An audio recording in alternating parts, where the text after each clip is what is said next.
मेरी यही निवेदन है, ज्यादा से ज्यादा संख्या में पहुंचे। पार्टी की तरफ से सभी को आने जाने और रहने।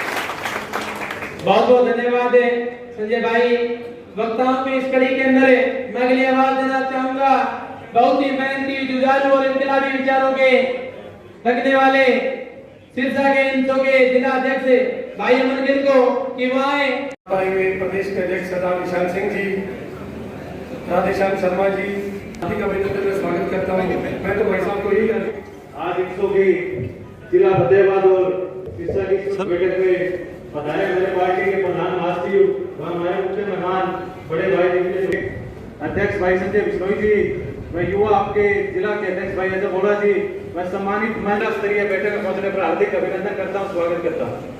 मैं आपको 20वां स्थापना दिवस जैसे बढ़ चढ़कर हिस्सा लिया है, चाहे वो पहले इंसो का प्रोग्राम हो, कोई जन्म रखे हैं। सरदार निशान सिंह जी, जिग्नेश सिंह चौटाला और हम सबको निरंजनी के इंसो इकाई के जिला के अध्यक्ष इकाई के फतेहाबाद की और तो भाई युवा का 5 तारीख को जो रणघोष कार्यक्रम जयपुर में रखा गया, अर्थात इंसो का 20वां स्थापना दिवस जो इस साल जयपुर में मनाने जा रहे हैं, उस कार्यक्रम के लिए कमर कसने का फैसला लिया है।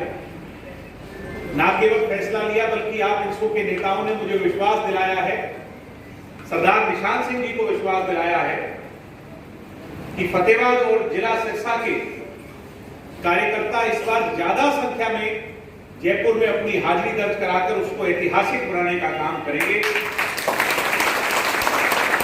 मैं प्रदेशाध्यक्ष जी की तरफ से भी और मैं मेरी तरफ से भी और पूरे संगठन की तरफ से आप इंसो के कार्यकर्ताओं का, पूरी पार्टी का बहुत बहुत आभारी हूं, आप सबका धन्यवादी हूं, आपका यहां स्वागत है। तो लोग जानते हैं एक हमारा युवा का संगठन होता था जिसको कहते थे ग्रीन ब्रिगेड, और किसी जमाने में उस ग्रीन ब्रिगेड के कारण बहुत सी बदनामी हुई, बहुत से ऐसे वाकये हुए जिसके कारण एक राय थी पार्टी के अंदर कि इस तरह की संगठन बनाने की पार्टी में जरूरत नहीं है, आवश्यकता नहीं। मगर डॉक्टर अजय सिंह चौटाला जी ने ये सोचकर कि मैं यूथ को एक प्लेटफॉर्म दूं, राजनीति में आने का भी दूं, और जो सामाजिक सरोकार से जुड़े विषय हैं उस पर भी हरियाणा का यूथ, इस देश का यूथ मजबूती से अपनी आवाज उठा सके, उसके लिए एक प्लेटफॉर्म दूं। बहुत से लोगों ने उसका विरोध किया, पार्टी के अंदर भी ये बात कही गई कि इसकी आवश्यकता नहीं, मगर डॉक्टर अजय सिंह जी ने एक बात कही थी कि नियत और नीति सही होनी चाहिए, सोच अगर सही हो, एम अगर सही हो तो आप रास्ता भटकोगे नहीं। आज 20 साल के बाद मीडिया के लोग बैठे हैं और आप बुजुर्ग बैठे हैं जिन्होंने पार्टी को सींचा है, जेजेपी बनी उसको भी सींचा है। मैं सिरसा में इस धर्मशाला में चौधरी देवीलाल जी के चरणों में बैठकर बड़े गर्व से कह सकता हूं, फक्र से कह सकता हूं सरदार निशान सिंह जी के सामने कि डॉक्टर अजय सिंह चौटाला जी ने जो पौधा लगाया था 20 साल पहले, वो अपने रास्ते से 1 इंच भी भटका नहीं, बल्कि जिस रास्ते पर उसको चढ़ाया कि आज दुष्यंत चौटाला हरियाणा के उप मुख्यमंत्री के पद पर आसीन है, उसमें अगर सबसे बड़ा अगर किसी की मेहनत है, सबसे बड़ा अगर किसी का दमखम है तो आप इंसो के कार्यकर्ता साथियों का है। इस बीजेपी पार्टी को अगर खड़ा करने में सबसे बड़ा सहयोग किसी का है तो इंसो के साथियों का। आज वो परिवार अपने 20 वर्ष पूरे करने जा रहा है। हमने सदैव एक बात कही थी कि हम इंसो के इन बाहों को खोलना चाहते हैं, हरियाणा में सीमित ना रख करके राजस्थान में, उत्तराखंड में, उत्तर प्रदेश में, पंजाब में लेकर जाना चाहते हैं। पिछले 2 वर्ष कोरोना के चुनौतीपूर्ण रहे। डॉक्टर साहब ने, निशान सिंह जी ने हमारी ड्यूटी लगाई पीछे पंचकुला में जब मीटिंग थी कि इस बार हरियाणा में ना कर करके बल्कि इसको बाहर करें। युवा साथियों, 7 जिले हरियाणा के और 17 विधानसभा क्षेत्र राजस्थान से जुड़ती है। हमारी बोली राजस्थान से मिलती है, हमारा कल्चर राजस्थान से मिलता है, और इसमें कोई दो राय नहीं। स्वर्गीय चौधरी देवीलाल जी जब देश के प्रधानमंत्री के पद तक आसीन हुए तो सीकर की सीट से वो जीत करके आए। डॉक्टर अजय सिंह चौटाला जी हमारी इंसो के मिशन के ध्वजवाहक दाता रामगढ़ से नौहर से जीत करके आए।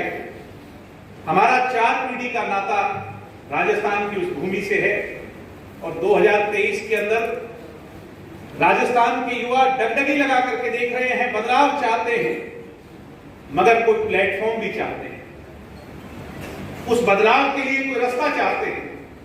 ऐसे में हरियाणा में जहां आपने 2019 में इतिहास रचाकर दुष्यंत जी को एक ताकत दी, मैं मानता हूं कि हमारी जरूरत है और चौधरी देवीलाल जी का सपना है कि राजस्थान के युवाओं को भी हरियाणा का युवा दिशा दिखाने का काम 2023 के लिए करें।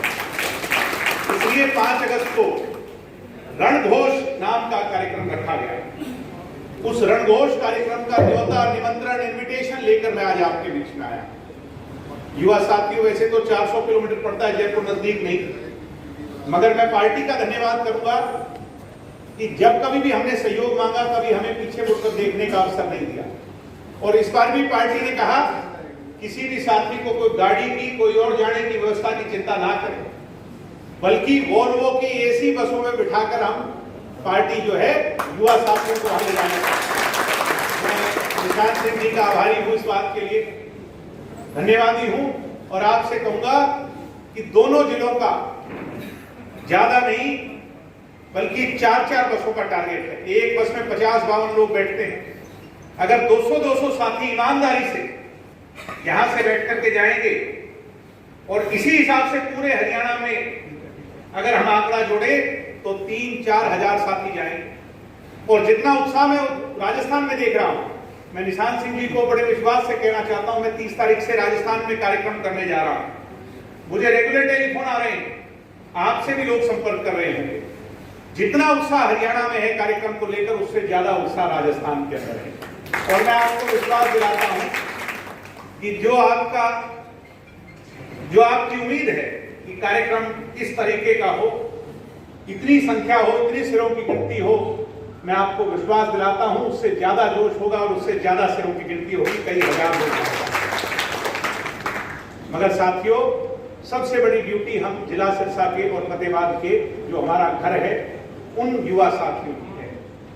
और इसलिए ये है क्योंकि जिनके घर मजबूत होते हैं दूसरे उन्हीं को अपना हाथ पकड़ाते हैं, जो घर से कमजोर हों वो आगे नहीं बढ़ा करते। इसलिए आपसे ये उम्मीद करता हूं कि सिरसा और फतेहाबाद जिले के ज्यादा साथी वहां पहुंचे और उस कार्यक्रम को आपको 4 तारीख को बसें लेकर के जाएंगी और 4 को आपका रुकने का भी होटलों में इंतजाम किया है, और 5 तारीख को सुबह 10 बजे कार्यक्रम में आप लोगों ने पहुंचना है।